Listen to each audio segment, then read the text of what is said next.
जगन्नाथ सांग मैंने मो वीडियो को आपण मानक स्वागत। मु आज कलरार गोटे रेसिपी नहीं कि आसी आपण मानक सह शेयर करी। मु प्रथमे कलरा को धोईकी भल भाव ताकू गोल गोल करी काटी देइची।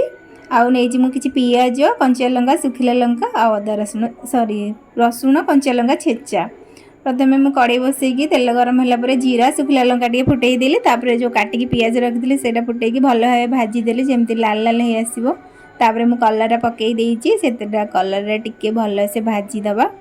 तापर से सब मसला पकेबे हलदी गुंड लंका गुंड आपण ऑप्शनल अछि पकेले पकेबे आ लूण स्वाद अनुसार पकेकी टिके मिक्स कर देबे। तापर सेटा को घोड़े देबे ताको सिझिया को छाड़ी देबे। किसी समय पर पुणी घोड़णी बाहर करके देखिए तापर ताको टिके उल्ट पाल्ट कर देबे नहले सेटा तळु लागी जिवो।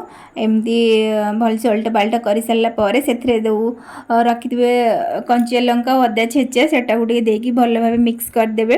किसी समय एमती भाजीबे तापर सेटा को कवर देकिना किसी समय सिझिया को छाड़ देबे सेम जाल देकिना। तापर ताको किसी समय पर कवर बाहर करके देखिए कलरा भजिया सिझी आसलानी। तापर ताको टिके माने भाजियापाई ताको टिके खेलई देबे से भल भाव तल ऊपर ऊपर भल से पाची बाजिकिना भल से भाजी हो गला परे आम कलरा भजा संपूर्ण रेडी। आपण टिके पर टिके भाजुथिबे नहले तळु लागी जिवो। देखंते हम संपूर्ण कलरा भजा रेडी हो गलानी। आपण भात डाली सह कलरा भजिया साइड आइटम रे खाई परिबे। Thank you.